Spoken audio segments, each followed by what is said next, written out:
Alongside 24/7 Sports Director of Scouting Andrew Ivins and National Recruiting Analyst Tom Loy, I am Blair Angulo. We are here to discuss the Miami Hurricanes ahead of the early signing period. We're going to dissect the 2026 recruiting class. Drew, a lot of true freshmen have made an impact for Miami this fall under Mario Cristobal. Who is a player that you see on this commit list that is ready to play? The guy, the mountain of a human at the top of the list, Jackson Cantwell, 5-star offensive tackle.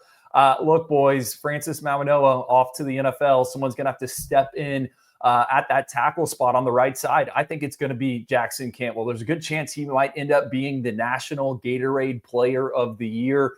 This is a guy that's built for bully ball, and we know that's what Mario Cristobal and Alex Mirabal want to do. I mean, he accelerates his feet. He's got lead hands, can wall off run lanes. He's got sneaky agility. Francis Mauanoa, he was a starter by the end of his first practice there in Coral Gables. I wouldn't be surprised if Jackson Cantwell, it's the same thing, right? He gets there in spring practice, and next thing you know, he's penciled in somewhere in that starting five.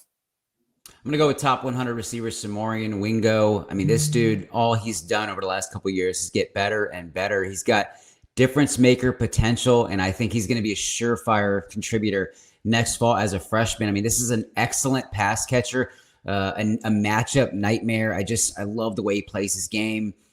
He's fearless. He just attacks the football. He's tough. He's physical. I just think he's next in a long line of big-time receivers to suit up for the U.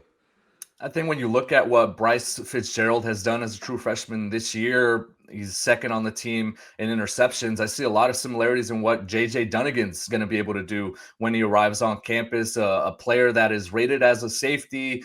They're recruiting him as a safety, but has extensive experience at cornerback. Drew, I know you wrote extensively about his experience and just what he was able to do at the Under Armour All-America game last year. A player that's really competitive, kind of goes about his business silently, but makes a ton of plays. So I think they're not going to be able to keep him off the field. They show a willingness to play freshmen in the secondary early on. And I really like what J.J. Dunigan was able to do, a former Kansas commit that they went across the country to go get. So they're really high on him. And I would bet that they're going to unload him there on the field in the fall next year.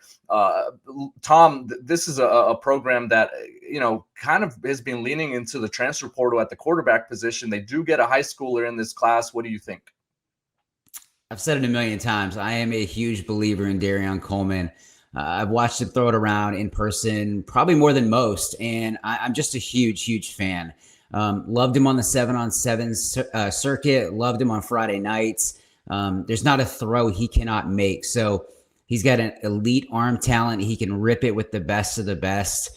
It's just it's special watching him pick apart defenses with his arm, but even beyond that, his eyes. Love the way he sees the field. So I think Darion Coleman is going to win a lot of games at Miami. And if they win a national championship one day with him at quarterback, I genuinely will not be shocked.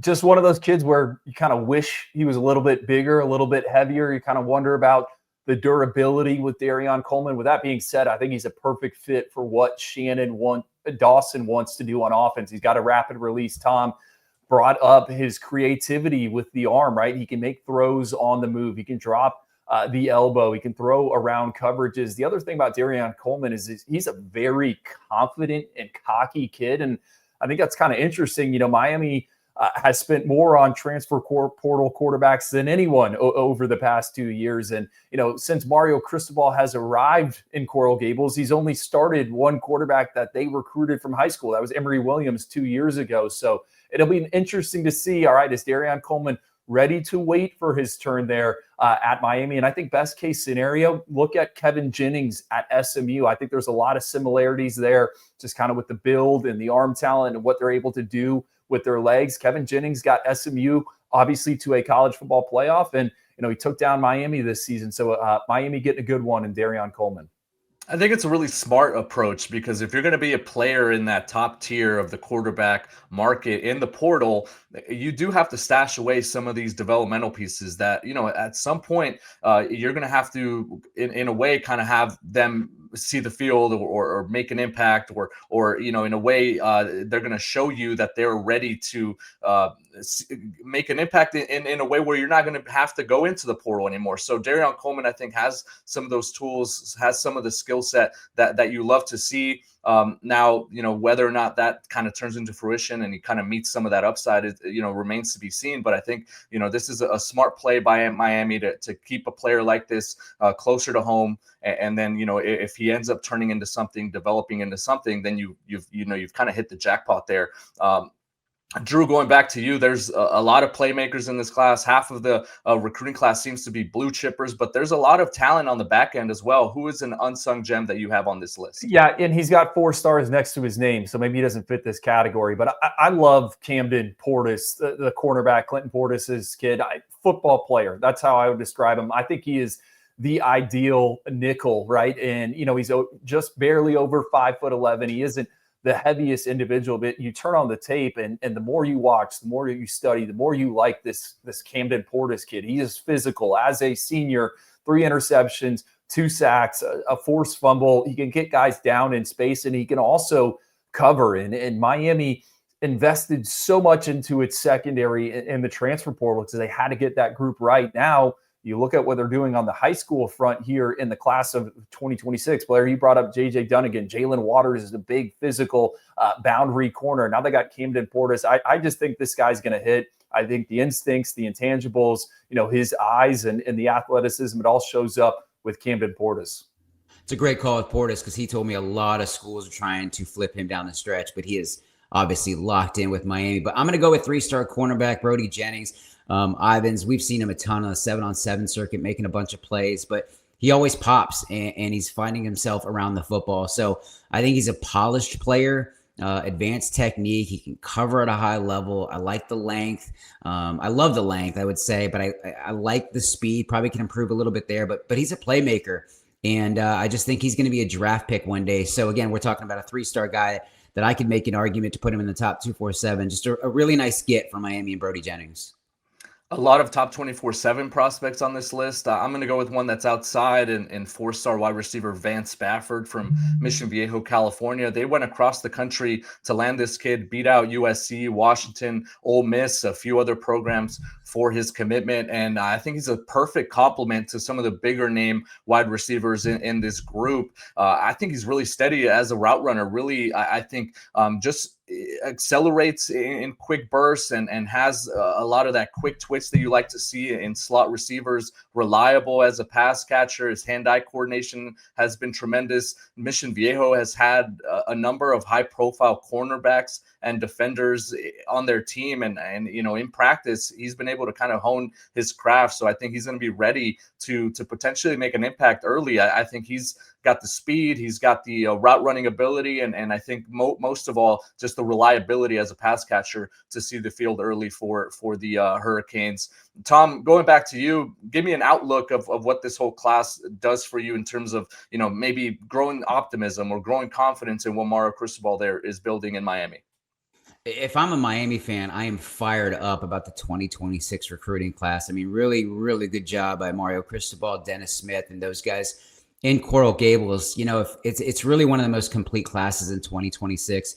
Ivan's brought up Jackson Cantwell, the 5-star offensive lineman. If he, Samorin Wingo, you brought up J.J. Dunigan, Gavin Mueller, a stock-up guy at tight end, and, of course, Darion Coleman. If they pan out, if they hit their ceiling, if they hit their potential, I mean, this is the class that finally gets Miami back to the mountaintop. And, again, it wouldn't shock me if this class, including the last year's class, this could be the one that gets them to winning a national championship. Yeah, my biggest takeaway here is Miami adding some offensive playmakers, some weapons, right? We know Mario Cristobal is going to get the offensive line right, and Jackson Cantwell, he's the headliner. But go down that commit list. A bunch of potential starters for the Hurricanes up front, and where I get excited is those weapons, right? We talked about Samorin Wingo. It kind of reminds me of Jeremy Bernard there at Alabama. I mean, this is a guy that heats up after the catch. He's got 31 touchdowns and 35 career varsity games there at St. Augustine High School. Milan Paris, they get him out of Ohio, flip him from Iowa State. He's got one of the best size speed combinations in the entire class. Tom brought up Gavin Mueller, by far had as good of a senior season as tight end as anyone in America. Set the school record for touchdowns, had over 30 of them, was playing some quarterback. Blair, you brought up Vance Bafford. He kind of reminds me a little bit of Braxton Berrios. So I think Miami just getting these, big, tall, fast guys at that wide receiver position, that tight end position. That's what stands out. You also got Israel Briggs out of California, has some Arande Gadsden to his game. Just a really fun and complete group. And Miami took advantage of the position they're in. A lot of uncertainty around college football the past few months, a lot of coaching changes. Miami, they're humming along, making senior season evaluations and flipping these guys.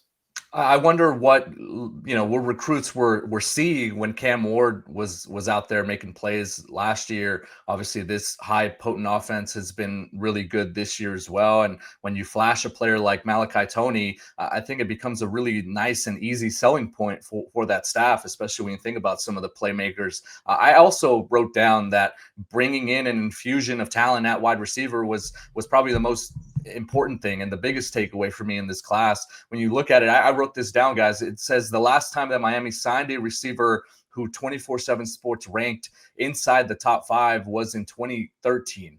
So that cycle, they don't do it in this class, but bringing in Wingo, bringing in Paris, that's 2 of the nation's top 9 wide receiver prospects. So they're bringing in talent. They're able to kind of reload and surround that room with weapons. I really like what Miami did with difference makers at the wide receiver position. This has been our quick hit breakdown of Miami and their Hurricanes 2026 recruiting class. For everything Miami, make sure you stay locked into Inside the U and keep it locked in right here on the CBS Sports College Football YouTube channel.